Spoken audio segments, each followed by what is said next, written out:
Welcome to the Jimmie Sew-Along. One of the most important things on this pattern is choosing the right fabric. This is a 4-way, light to medium stretch, brushed knit. We'll talk about how to use these stripes across the pattern later. But first we're going to cut out the pattern pieces and scotch tape them together. I like to cut off the bottom edge and one side of each row. The next thing I'll do is arrange the rows together and tape one row at a time. The rows are numbered 1/2/3/ etc. Here you see the rows. Now we're taping them together and all of the pattern pieces are now laid out. This pattern has 2 flounces. The difference between a flounce and a ruffle is that a flounce is a circle. For this pattern, you will need both the large and the small circle. If you want a double flounce, cut 2. If you want a single flounce, just cut 1 of each of these circles. The back piece has a center seam which is slightly curved. You can see that on the pattern piece to the right. There is a really cute sleeve, and the front piece is cut on the fold. Here's how these 2 pieces fit together. You can see that the hemline on the back piece has a long drop. So that gives us a really interesting look for the tunic that can even be worn as a dress. Here's the really cute sleeve piece. And lastly, the flounces. And again, one is slightly larger than the other. So there are actually 2 of these pattern pieces. Cut them both out.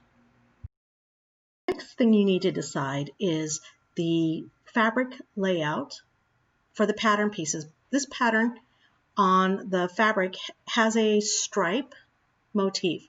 So we want those stripes to match across the side pieces. So there's continuity, but you can see if I put the first piece too far down, the front piece, I haven't allowed enough for the dropping part of the hemline here on the back piece. So I've got to line up the back piece first and then figure out, is the center motif the one I want that appears across the most visible part of your garment, which is the front fold. Here's another way to look at this.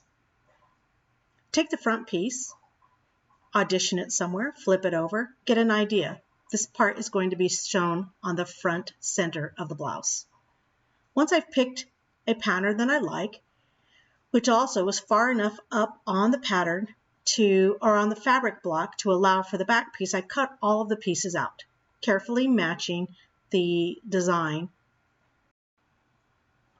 Cut the marks on the pattern onto the fabric pieces. Cut a center mark within the seam allowance. So transfer all of those marks on all of your pieces.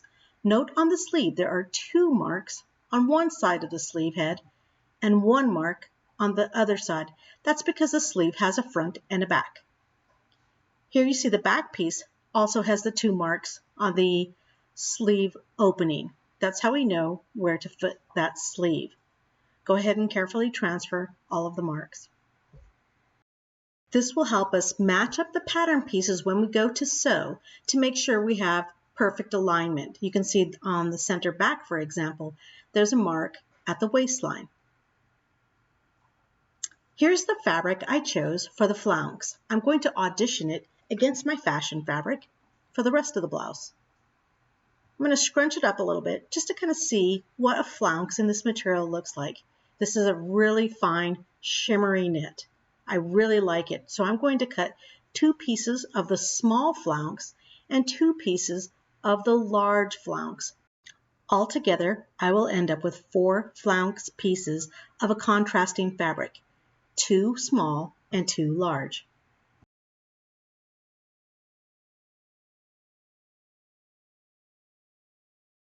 Now, after you've cut them, you may wonder which one is the small set and which is the large set. Here's the pattern piece again, and you can see there's the small size. Now, I'm going to compare it to the large flounce. It's a little bit bigger, but not a lot. So that I don't get mixed up later on, I'll mark the set of large circles first with a couple of pins. If you want to double check that you've chosen the right set of circles, the flounce circles, you can just take a tape measure and measure straight across. This one measures a little under 22 inches. The other set is actually the larger set, and I'll just prove that by measuring across, and just an inaccurate measurement, but I know this one is at least 24 inches. Now, again, I'm going to choose the large circle, and I'm going to mark an L with chalk all around. I mark at least 2 or 3 on each of the flounces. Then I'm going to take the large circle and face to face pin it to the small flounce circle. I'm going to be sewing the 2 short edges. I set my pins about 1.25 inches away from the seam allowance so I don't have to move them. Then I'll take them over to the serger and I'll secure the seam with a 4-stitch overlock safety stitch. This area I'm going to sew. Do this for the other flounce set as well. Again, one small side matched to one large side. Pin and sew the short seam. Here is a finished seam. I'm going to cut off that little tail and open it up so you can see what it looks like.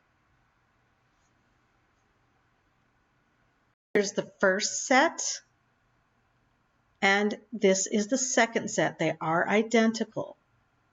So the short edge is sewed together, and now we have a giant circle. There's the seam. This is kind of very slinky material, but it's really not going to be that difficult to handle. Now the next thing we're going to do is open up these 2 circles and prepare them so that they can be attached to the blouse at a later point. Make sure your L's are marked for the large circle because we'll need that mark at a later time. Transfer an L to each of the larger sides of the flounce. When we sew the flounce onto the body of the blouse, we want to treat these 2 flounce layers as if they were one piece. Find the L's on your flounce circles. There's an L on this one right here, and you already saw the first L. Position the circles one on top of the other with both right sides facing up. Make sure the L's on one set match the L's on the other set. The seams will match the side seams of your garment. Match those seams together and give it a little shake. You can see how cute that's going to look. And then pin the inner circle together, matching those seams on the side. So carefully place those inner edges together and then pin all the way around the circle. Now we're not going to base this circle, and we're not going to do a safety stitch either. We're going to do something in between. For this seam, I'm going to do a small zigzag within the seam allowance, away from the seam line so I don't have to mess with the pins as I feed it through my sewing machine. I'm going to use a regular sewing machine for this, and now you can see the 2 pieces are put together, and I can treat this set of fabrics as if they were one pattern piece. But here's the thing. These 2 flounces are exactly the same length. Now, I'm going to put a lettuce edge hem on the flounce. You could just do a regular hem if you like, just fold under twice and sew. But I want to do a lettuce hem that looks like this, and I want it to lay nicely. So I'm going to go to my serger and do that nice rolled edge, but I'm going to cut off a generous slice from the top flounce. This will give it an opportunity to just lay a little bit nicer once I've attached this flounce to the garment. And here you can see the top flounce, which has the beautiful rolled edge. That looks so nice. It's just lovely turned up. And you can see that it is shorter than the lower flounce. I cut off about 3/4 of an inch as I fed this through the serger. I'm going to show you what that strip looks like compared to the bottom piece. Now, when I go back and do the same operation on the bottom flounce, I'm not going to cut off any. Maybe I'll neaten it up a little bit, but I'm going to leave it the length that it is. That way we'll have a double flounce with both lettuce edge, and it'll really lie nicely. Here you can see there's about 3/4 of an inch taken off the top layer. Okay, here is the flounce. Both pieces, both layers have a lettuce edge, a rolled edge done on my serger. You could do it on a regular sewing machine. And it kind of looks like it's the same length now, even though the top one was clearly 3/4 of an inch smaller. But it just lays so nicely. I just love the way this flounce looks. And I'm ready to attach it to the blouse once the blouse is sewn up. We're going to start with the back center seam. Using the marks from the pattern that we snipped, I'm going to carefully match up the two pieces of the back. And again, I'm going to put my pins about 1.25 inches away from the seam line so I don't have to mess with it when I put it through the serger. Here's a little trick. When I have a long seam like this, I like to snip a little chunk out of the beginning of the seam line. This is about 1 inch, 1.25 inches into the seam, and I'm just going to trim a little tiny bit off, which is the same amount I'm going to take off with the serger. Here you can see what that little notch looks like. This will help me start the seam. I'm going to put that in my serger, and here we have the back piece. Beautiful, sewn together with that safety stitch, 4 threads. I'm going to place it right sides together on the front piece. And again, we have those side notches we can match up, but the next seams that we're going to be concerned with are the shoulder seams. Here you can see how the pattern really does match from left to right on the back piece, and it's going to match the pattern of the front piece. So go ahead and pin the shoulder seams together. We will not be notching these because it's a very short seam. Take that to your sewing machine or serger and finish those shoulder seams. Here's the front and back. Shoulder seams have now been done.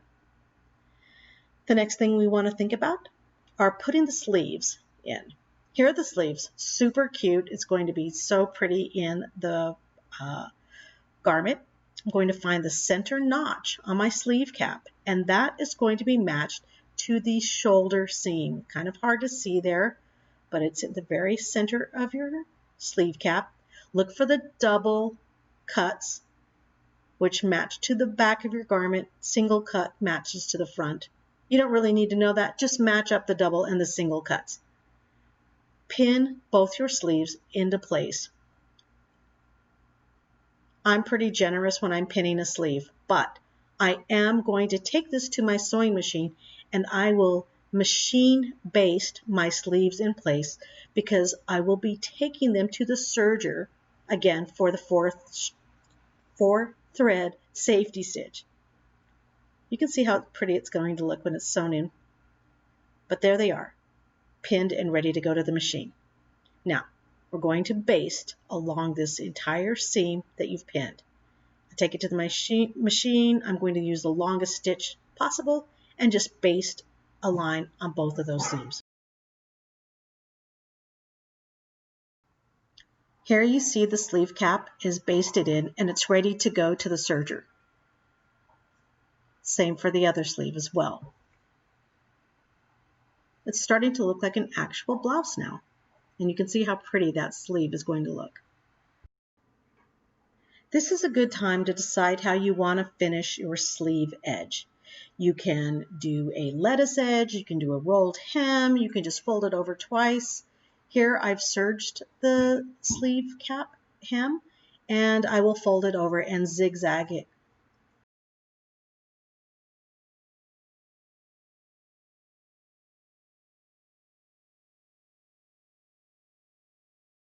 So now you can see the next seam we need to start thinking about is the side seam. This is what it's going to look like when it's done.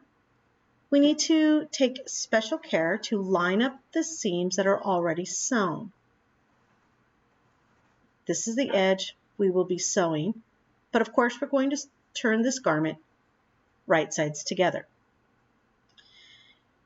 Take care to pin the existing seams so that they match at the intersection perfectly. Because the side of the sleeve is so short, this will really make a big difference. Have a trick. Take a pin, insert it into the ditch of the seam on one side of your sleeve, and push the seam allowance forward on one side and back on the other. I'm also going to take a little notch out of the existing seam so that when I serge over it, it doesn't clog up the machine. This one I'm going to push forward. See my pin going in right in the ditch. Get as close as possible. Reposition it if you need to. And on the other side, I'm going to push the seam allowance that's already been sewn to the back. That way I'm only sewing through 2 layers at once instead of all 4. Okay, there I'm pushing it right into that ditch. Again, push 1 seam allowance to the front and 1 to the back. Cross over with your pin if you need to hold those existing seams down. And if you want, use a second pin. Line up the edges perfectly and secure the pin.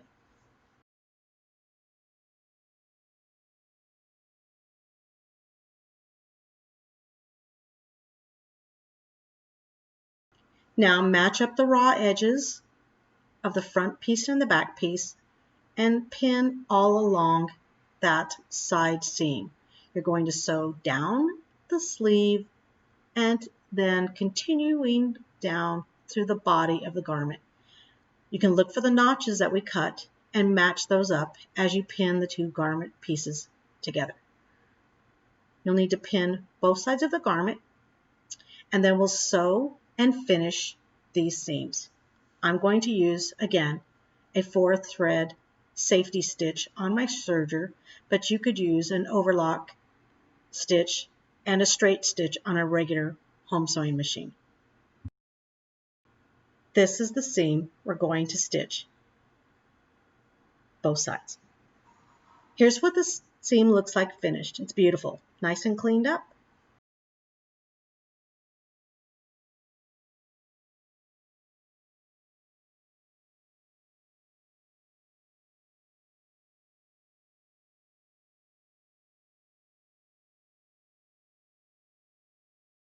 Wow, this garment is really starting to come together. You can see what it's going to look like.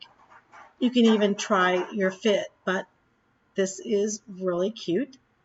The next thing we're going to work on is the neckline. And the first thing that I want to do on a V-neck is add a little tiny piece of double stick tape or a little piece of elastic tape right at the V. Here are the lining pieces, 2 pieces for the back and 1 for the front. We're going to sew the 2 back neckline pieces together of the lining and then the shoulder seams, and we're going to attach it here to the neck. Take off the backing piece if you did a double stick like I did. You can see it's kind of shiny there. This is going to keep that V from stretching.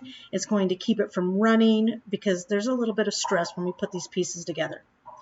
Here's the neck facing piece sewn together, and I did finish the raw edges. Now I'm going to pin together the center back pieces and the shoulder seams. Again, you can fold those seam allowances, 1 to the front and 1 to the back, to reduce the bulk. Here's what it looks like pinned. And now I'm going to do not a basting stitch, but kind of a small zigzag to put these 2 pieces together. All right, there is the facing piece sewn to the garment. Now, Two things we need to think about is back stitch as well as the seam stitch. There's the back stitch, which you can see is visible only on the facing pieces. It takes up the little edge of the seam allowance, it tacks it down to the facing piece. I've notched the V, and it's not going to run because it has that little extra piece of elastic or whatever you decided to use on your V to make sure that it has a little bit of reinforcement. Now we're going to fold the lining underneath. This is a good time to clean up any loose threads. But fold the lining carefully underneath, give it a light press, and top stitch with a simple small zigzag right along the edge. This will keep your facing on the inside of the garment. I'm also going to tack on the shoulder seams and on the center back seams by stitching in the ditch through the facing pieces and the fabric. Here's what it looks like. There's top stitching. It's subtle all the way around the neckline, and that's going to hold that facing down. I also turned under the hemline for the sleeves using the same zigzag stitch. Nothing fancy here, but it works great. It's subtle, and you don't really see it in a busy print like this anyway. And it does the job. We are really close. See how pretty that looks?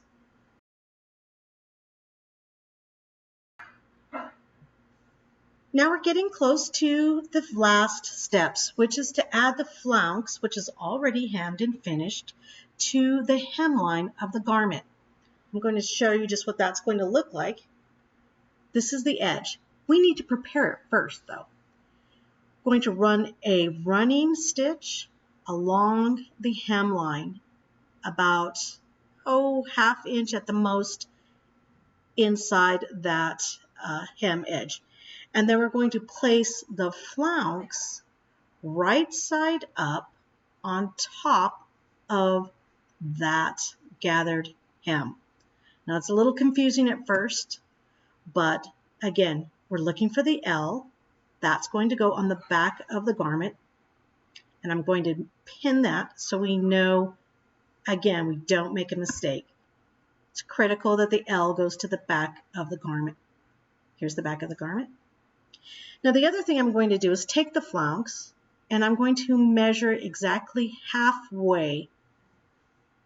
Here's the seam lines, which are the side seams of the garment. They match up. I'm going to fold that in half, and I'm just going to put a pin at the halfway mark.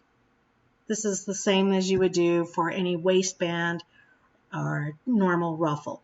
So I'm marking the halfway point. On the back, I'm going to mark it with a double pin. That's just an extra little help so I don't accidentally sew the flounce on in the wrong direction. Now, take this to your sewing machine and do a running stitch right here along the hemline. We're also going to be marking the center front and the center back. You can mark this with a pin. You can mark this by taking a little notch out. Either way. The center back is obvious because it has a seam. Take the garment to the sewing machine, finish the raw edge, and do a running stitch within the seam allowance so that you can gather up the curved edges of the hemline. Turn it up 1 inch and then press it flat. Do this all the way around the garment and then top stitch using a long stitch or a simple zigzag. Next, we're going to pin the flounce underneath. You can see the hemline there, or the hemmed edge. We're going to pin the flounce just matching up the edge to that turned up hemline. We can do this from the wrong side. Carefully match the seams, the center seams, the center front and center back, and then add pins all the way around the flounce. You are going to be sewing the flounce in from the right side of the fabric. It's a little tricky because you'll have to remove these pins from underneath as you sew. Let me turn this kind of inside out and you can get a better idea what this looks like. So here it is from the wrong side, carefully pinned into place. And here it is on the right side.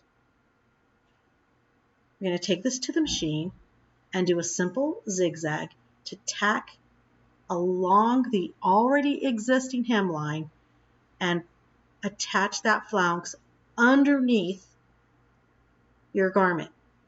This will give you the best flow of the garment without adding a lot of bulk at this seam. This is why we're not sewing it right sides together. Okay, but we're going to sort right along this edge, a narrow zigzag. You'll never see it. And that'll be a nice, smooth finish. This is what the garment looks like with the flounce now attached. This is the wrong side, obviously. I'm going to flip it over and you can see how beautifully that double flounce lies, especially because that's a pretty lightweight fabric we've used. And we've sewn that flounce right along the hemline, the existing hemline of your garment. Here's how pretty it is. And there's no bulk at that seam line. It's just going to lay beautifully. That's it, you're done. You might want to give it a light press, but the Jimmie tunic is ready for you to wear.